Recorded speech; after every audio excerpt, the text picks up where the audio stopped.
Oke, assalamualaikum warahmatullahi wabarakatuh. Apa kabar kalian semua seluruh subscriber setia ya di channel ini.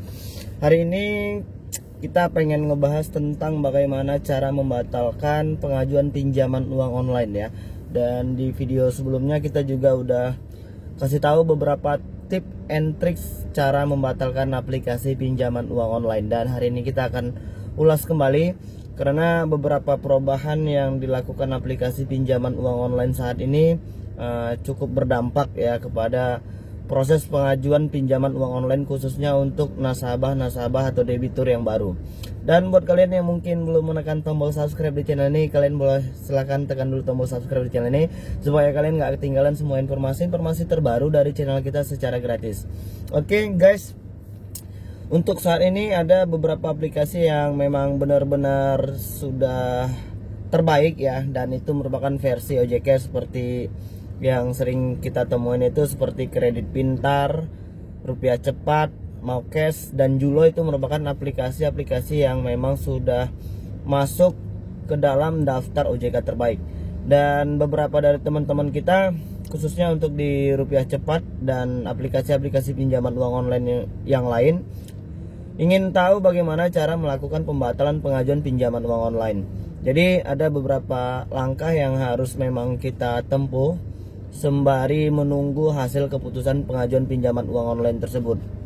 Jadi misalnya kalau kalian misalnya kayak di Rupiah Cepat ya, atau mungkin di Kredit Pintar, kalau kita melakukan pengajuan pinjaman uang online itu kan sebelum mengisi data-data kita harus memasukkan nomor handphone terlebih dahulu, dan nomor handphone tersebut tidak akan terdaftar secara otomatis kalau kalian tidak melakukan pengisian data-data pribadi atau privasi.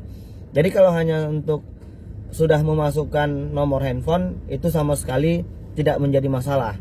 Paling kalian hanya akan terus mendapatkan penawaran dari aplikasi pinjaman uang online tersebut.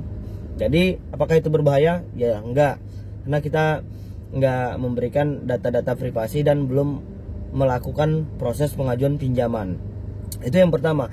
Dan yang kedua, bagaimana kalau seandainya setelah memasukkan nomor handphone dan kita tertarik, terus kita mengisi beberapa data-data yang dibutuhkan untuk di aplikasi pinjaman uang online tersebut.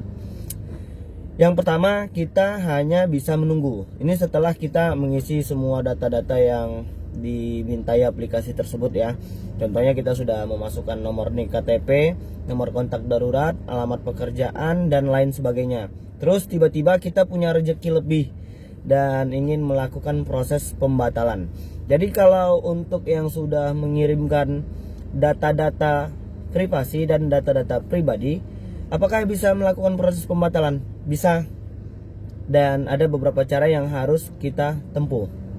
Jadi misalnya kalau seandainya data-data sudah dikirimkan dan kita ingin melakukan pembatalan. Jadi kalau yang pertama tadi, data-data yang belum dikirimkan, apakah bisa dilakukan pembatalan? Kalau jawabannya yang pertama itu, maka secara otomatis proses pengajuan dibatalkan karena kita belum melakukan pengisian data-data privasi. Dan yang kedua ini yang sering menjadi sebuah masalah dan dilema ya buat kawan-kawan yang mungkin saat ini belum tahu banyak tentang aplikasi pinjaman uang online. Kalau sudah mengirimkan data-data, terus kita ingin melakukan pembatalan, langkah yang pertama kita hanya bisa menunggu. Jadi kalau seandainya uangnya sudah ditransfer dan kita ingin melakukan pembatalan, itu nggak bisa karena kita udah terima uangnya di rekening kita. Jadi bagaimana caranya? Ya mau tidak mau, suka tidak suka, kita harus membayar sesuai tagihan yang tertera di aplikasi tersebut. Itu kalau yang itu. Jadi bagaimana kalau uangnya belum ditransfer terus kita ingin melakukan pembatalan tapi data-data sudah kita kirimkan? Baik, untuk di langkah pertama kalian bisa lakukan menunggu. Tapi kalau yang menunggu ini bersifat antara kerugian sama enggak. Kenapa? Kalau kalian hanya bersifat menunggu, karena semua proses pengajuan pinjaman uang online itu juga tidak semuanya diterima. Bahkan banyak di antara teman-teman kita yang saat ini masih kesusahan untuk melakukan pengajuan proses pinjaman ya. Jadi hanya bisa menunggu. Itu yang pertama. Dan yang kedua, kalian bisa melihat aplikasi tersebut di Play Store Dan untuk aplikasi-aplikasi yang sudah terdaftar di OJK itu biasanya sudah mencantumkan alamat email dan nomor telepon kantor. Ya berbeda ya dengan aplikasi yang masih abal-abal atau mungkin masih ilegal. Jadi kalau seperti Rupiah Cepat, Kredit Pintar itu mereka udah punya alamat email dan punya telepon kantor. Jadi kalian bisa menempuh cara mengirimkan email ke alamat perusahaan mereka dan beritahukan atas nama ini kami ingin melakukan pembatalan proses pengajuan pinjaman uang online. Biasanya sih kalau untuk yang sudah OJK itu mereka akan balas. Dan yang kedua kalian bisa menempuh dengan cara menelpon nomor kantor aplikasinya. Dan yang selanjutnya kalau untuk aplikasi pinjaman uang online yang sudah terdaftar di OJK dan AFPI, mereka akan mengkonfirmasi kalian melalui via telepon. Jadi kalau seandainya nanti proses pengajuan pinjaman uang online kalian disetujuin, maka mereka akan beritahukan melalui via telepon. Mereka akan telepon kepada Bapak, misalnya siapa ya, ada Bapak Andi, proses pinjaman Anda kami setujuin, maka kami akan melakukan proses pencairan dalam waktu 5 menit, 10 menit atau mungkin 1 jam kemudian. Jadi kalau seandainya kalian ingin melakukan proses pembatalan, silahkan lakukan cara yang berikutnya, menunggu proses konfirmasi melalui via telepon. Jadi kalau ingin membatalkan, silahkan batalkan pada saat konfirmasi via telepon.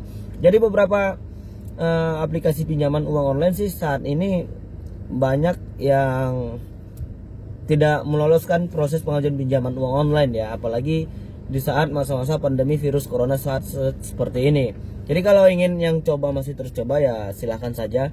Yang penting kalian memang harus sedikit lebih lihai untuk memilih pinjaman uang online apa yang mungkin memang benar-benar bisa membantu dan memberikan solusi, bukan malah menambah masalah baru ya.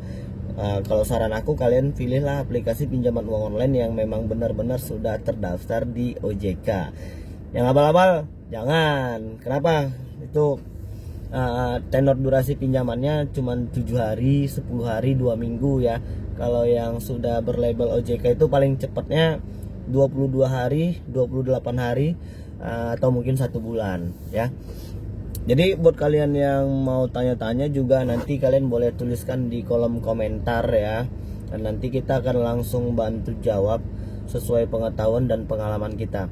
Terus untuk data-data yang dikirimkan banyak juga sih yang masuk ke pertanyaan kita, Mas bagaimana dengan data-data yang sudah kita kirimkan? Kalau yang sudah OJK kita nggak perlu khawatir, karena memang data-data yang sudah kita kirimkan itu akan tersimpan memang sih di situ, tapi juga mereka nggak bisa ngapa-ngapain dengan data-data kita.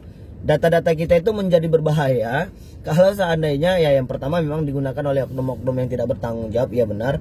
Yang kedua, ketika data-data kita itu di-share dan dibagikan kepada kawan-kawan, ya itulah kejamnya aplikasi pinjaman uang online yang rata-rata masih ilegal ya. Kalian kan kalau mau daftar itu kan ada video, buka mulut Anda, tutup mata Anda, gelengkan kanan ke kiri. Itu juga mereka share nanti. Makanya nggak enaknya ya itu, dan mereka bisa mengelola kontak yang ada di handphone kita. Jadi mereka akan masuk retas, mereka akan telepon dan kirimkan beberapa WA. Bahkan ada yang lebih kejam, mereka itu membuat grup WhatsApp yang mintain sumbangan buat ngelunasin utang kita, ya kita malu lah. Dan memang proses kerja dari aplikasi pinjaman uang online yang masih ilegal itu ya memang seperti itu. Mereka akan terus mempermalukan kita. Tapi kalau mental kita kuat dan kita memang sudah siap buat fight, nggak ada masalah. Mereka juga hanya sekedar gitu-gitu aja. Mereka akan ancam, melakukan teror. Terus untuk DC lapangan tuh, kalau untuk wilayah yang paling banyak ya Jakarta ya, karena memang kantor dari rata-rata aplikasi pinjaman uang online itu berada di Jakarta. Bagaimana dengan daerah-daerah lain? Mungkin ya kalau untuk saat ini, apalagi masa-masa pandemi virus corona saat seperti ini, mungkin ya mereka juga mengurangi DC lapangan, karena kan sekarang PSBB atau mungkin ya physical distancingnya mereka juga nggak boleh langsung masuk ke rumah kita, juga nggak boleh. Sekarang sudah ada peraturannya kan begitu, apalagi tidak menggunakan masker atau lain sebagainya. Ya kalau untuk DC lapangan, mungkin kalau yang sudah OJK kita masih terus ya apresiasi lah, karena mereka masih bersikap sopan dan wajar. Bagaimana kalau dengan DC lapangan pinjaman ilegal? Kita akan bahas di video selanjutnya. Apakah mereka berani datang ke rumah kamu yang ilegal?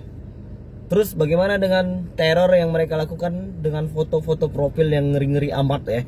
Itu yang banyak tatonya, mukanya seram. Itu siapa sih? Nanti kita akan bahas di video selanjutnya. Dan jangan lupa untuk menekan tombol subscribe dan tanda lonceng di video ini supaya kalian nggak ketinggalan semua informasi terbaru dari channel kita secara gratis. Jadi mungkin itu dulu yang bisa aku sampaikan. Aku pengen ngedoain dulu kalian masih dalam keadaan sehat walafiat dan masih tetap semangat tentunya. Buat kawan-kawan yang mungkin saat ini masih dirumahkan atau mungkin di PHK pekerjaan, mudah-mudahan segera diterima bekerja kembali dan menerima penghasilan yang baik dan halal. Oke, itu aja. Mudah-mudahan video ini bermanfaat untuk kita semua ya. Assalamualaikum warahmatullahi wabarakatuh.